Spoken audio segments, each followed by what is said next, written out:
Good morning students. देखिए, हमने Bohr model तक की बात कर ली है। बोर मॉडल क्या होता है, पोस्टुलेट्स क्या हैं, क्या कमियां रही हैं, एमिशन एब्जॉर्प्शन स्पेक्ट्रम। ठीक है।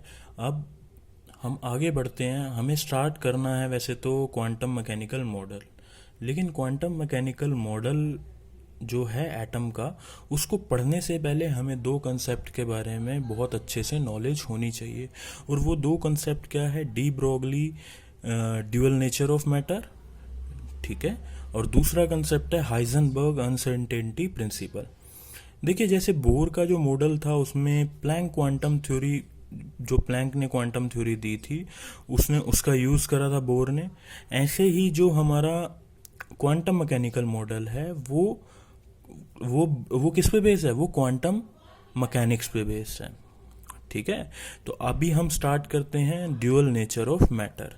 देखिए, दुनिया में जो डी ब्रोगली है उन्होंने क्या कहा था, दुनिया में कोई भी चीज़ है अगर वो मूव कर रही है तो उसमें वेव नेचर, पार्टिकल तो वो खुद है ही, उसमें वेव नेचर भी होगा। ठीक है। तो दुनिया में कोई भी चीज़ है अगर वो मूव कर रही है, उसके कुछ मास है, तो उसमें पार्टिकल नेचर भी होगा और वेव नेचर भी होगा। ठीक है। हाँ, वो बात अलग है कि वो हमें वेव नेचर दिखता है या नहीं दिखता, वो मास पे डिपेंड करता है। जैसे अगर मैं अगर बॉल को फेंकूं, ठीक है, तो बॉल में तो मुझे कोई वेव नेचर नहीं दिख रहा, वो तो ऐसे प्रोजेक्टाइल मोशन में दिख रही है। ठीक है। तो इस तरह से वेव नेचर नहीं दिख रहा मुझे। तो वो डिपेंड करता है कि जो आपका पार्टिकल है, जिसको आपने पार्टिकल माना है, उसका मास कितना है। अगर उसका मास ज़्यादा होगा, देखिए ये फॉर्मूला होता है lambda is equal to h over m v. Lambda क्या होता है, वेवलेंथ होता है। ये वेवलेंथ, वेव ऐसे ही मूव करती है ना, ठीक है, इसको वेव बोलते हैं। ये क्रेस्ट हैं और ये नीचे वाले ट्रफ होते हैं। दो क्रेस्ट जो उठे हुए पोर्शन है, इनके बीच का डिफरेंस सेंटर से अगर हम मेज़र करें तो इसी को ही वेवलेंथ बोलते हैं। ठीक है। तो ये वेवलेंथ कैसे कैलकुलेट करते हैं, अभी आगे देखते हैं। तो lambda is equal to h over m v होता है, यानी कि जो वेव है उसकी वेवलेंथ जो होती है वो इन्वर्सली प्रोपोर्शनल होती है मास के। अगर मास ज़्यादा तो वेवलेंथ कम, अगर मास बहुत ज़्यादा है तो वेवलेंथ कम, क्योंकि lambda is inversely proportional to lambda is inversely proportional to mass. Mass ज़्यादा, लैम्डा कम। अब जब लैम्डा कम होगा तो हमें नहीं दिखेगी। ठीक है। तो यानी कि इनसिग्निफिकेंट हो जाएगा। अगर मास ज़्यादा है तो लैम्डा कम हमें नहीं दिख रही, तो हम बोल देंगे कि ये इनसिग्निफिकेंट कंसेप्ट हो गया ज़्यादा मास के लिए। ठीक है। तो जो डी ब्रोगली का जो कंसेप्ट है, हम एवरीडे लाइफ, जो डे टू डे लाइफ में हम मैक्रोस्कोपिक पार्टिकल से डील करते हैं ना, तो ये वहाँ नहीं लगता। ये छोटे पार्टिकल्स के लिए, इलेक्ट्रॉन प्रोटॉन के लिए जो है सिग्निफिकेंट रहेगा। क्योंकि देखिए, इलेक्ट्रॉन के लिए अगर हम देखें तो इलेक्ट्रॉन का मास कितना है, 9.1 इंटू 10⁻31 kg।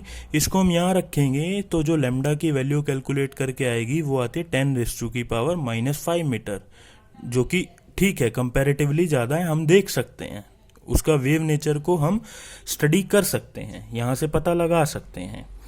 ठीक है। तो ये चीज़ है। तो जो डी ब्रोगली का जो कंसेप्ट है वो वेव नेचर और पार्टिकल नेचर को लिंक करता है।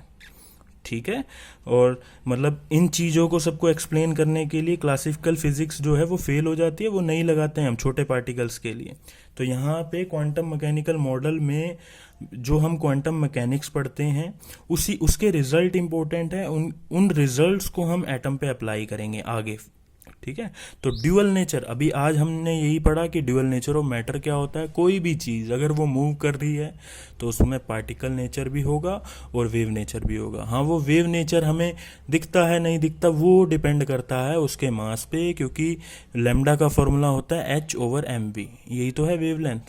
ठीक है। सिग्निफिकेंट है या इनसिग्निफिकेंट है, तो हमने यही बोल दिया कि छोटे पार्टिकल्स में लगा सकते हैं। छोटे पार्टिकल्स के लिए ये कंसेप्ट सिग्निफिकेंट है, लेकिन बड़े बड़े पार्टिकल्स में, जो मैक्रोस्कोपिक पार्टिकल्स होते हैं, उनमें ये कंसेप्ट को हम नहीं लगा सकते।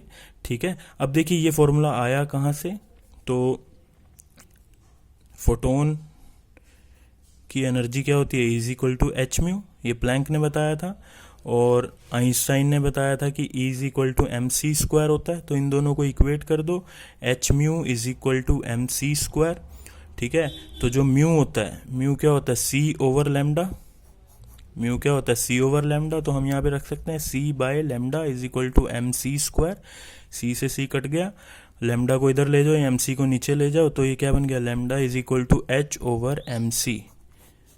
ठीक है, तो ये सी की जगह आप वी भी रख सकते हैं, तो ये क्या बन गया, lambda is equal to h over m v. और ये एम वी जो होता है वो मोमेंटम होता है, और मोमेंटम को पी से डिनोट करते हैं, तो ये क्या आ गया, lambda is equal to h over P.